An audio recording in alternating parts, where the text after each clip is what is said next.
ಬೇರೆ ಏನಾದರೂ ಮಾಡಬೇಕು ಅಂತ ಆಲೋಚನೆ ಮಾಡ್ತಾರೆ. ಸೊ ಮಾಡ್ತಾ ಇರ್ಬೇಕಾದ್ರೆ ಗೊತ್ತಾಗುತ್ತೆ ಏನಂತ ಅಂತಂದ್ರೆ ಇಲ್ಲಿ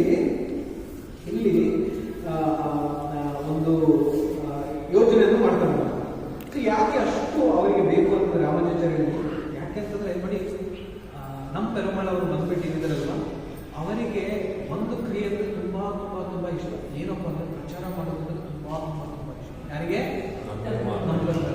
ಯಾರಾದ್ರೂ ಪ್ರಚಾರ ಮಾಡ್ತಾ ಇದ್ದಾರೆ ಅಂತಂದ್ರೆ ಫುಲ್ ಖುಷಿ ಆಗ್ಬಿಡ್ತಾರೆ, ಅವರಿಗೆ ಫುಲ್ ಕೃಪೆಯನ್ನು ಕೊಟ್ಬಿಡ್ತಾರೆ.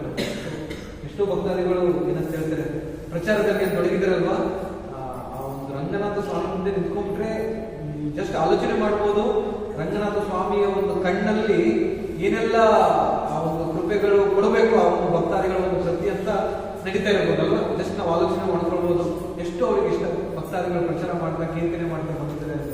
ಸೊ ಇವತ್ತು ಸ್ವಲ್ಪವೂ ಕೂಡ ಪ್ರಚಾರದಲ್ಲಿ ಯಾರು ತೊಡಗಿದ್ದಾರೆ ಅಂತಂದ್ರೆ ಅಷ್ಟು ಕೃಪೆಯನ್ನು ಅವರು ಕೊಡ್ತಾರಲ್ಲ. ಸೊ ಏನಾಗುತ್ತೆ, ರಂಗನಾಥ ಸ್ವಾಮಿ ಅವರು ಈ ಒಂದು ರಾಮಾನುಜಾಚಾರ್ಯ ಕರ್ತಂದ್ರೆ ಪ್ರಚಾರ ತುಂಬಾ ಚೆನ್ನಾಗುತ್ತೆ ಅನ್ನೋ ಒಂದು ವಿಚಾರಕ್ಕಾಗಿ ಕರ್ತರು ಕಾಲ್ ಕುಂತ್ಕೊಂಡಿರ್ತಾರೆ ಅವರು.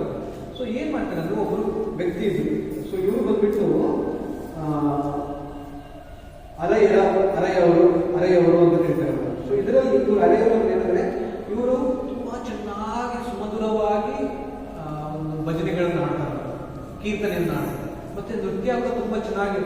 ಇವರಲ್ಲಿ ಎಷ್ಟು ಎಂತ ಕಲೆ ಅಂದ್ರೆ, ಇವಾಗ ಏನಾದ್ರು ಕರ್ತವ್ಯ ಕೊಟ್ಟು ಅನ್ಕೊಳ್ಳಿ, ಕರ್ತವ್ಯ ಅವ್ರ ಕೈ ಕೊಟ್ಟರು ಕರ್ತವ್ಯನ ಸ್ವಲ್ಪ ಆಡಿಸಿ ಹೇಳ್ತಾರೆ, ಇದು ಇಷ್ಟು ವಜ್ಜ ಇದೆ ಅಂತ ಹೇಳ್ತಾರೆ. 150 ಗ್ರಾಮ್ ಇದೆ, 200 ಗ್ರಾಮ್ ಇದೆ ಅಂದ್ರೆ ಅಷ್ಟು ಅವರಿಗೆ ಪರಿಚಯ ನಮ್ಮ ಕೀರ್ತನೆ. ಸೊ ಇವ್ರು ಏನಾದ್ರು ಆಡಿದ್ರು, ಇವರು ಆ ಒಂದು ಕೀರ್ತನೆ ಆಡ್ತಾರೆ, ಏನಂತಂದ್ರೆ ದೇವದಾನ ಕೀರ್ತನೆ ಅಂತ ಆಡ್ತಾರೆ. ಯಾರಾದ್ರೂ ಕೇಳ್ಕೊಂಡು ತುಂಬಿಟ್ರಿಗಿನ ಸಮಯ ಹೆಂಗೋ ಬಿಡಿದ್ರೆ ಗೊತ್ತಾಗಲ್ಲ, ಅಷ್ಟು ಚೆನ್ನಾಗಿ ಸುಂದರ ತಲೆ ಮೇಲೆ ಬೆನ್ನಿಗೆ ಇಟ್ಕೊಂಡು ಕರ್ತಾಲ್ ಇಟ್ಕೊಂಡು ಕೀರ್ತನೆ ಮಾಡ್ತಾ ಮಾಡ್ತಾ ಇದ್ರಾಗಿನ ಹೀಗೆ ಮೈ ಮಾಡ್ತಾ ಹೋಗ್ತಾರೆ. ಸೊ ಇವರನ್ನ ಕರೀತಾರೆ ಯಾರನ್ನ? ವರರಂಗ ಅನ್ನೋ ಭಕ್ತಾದಿಗಳನ್ನ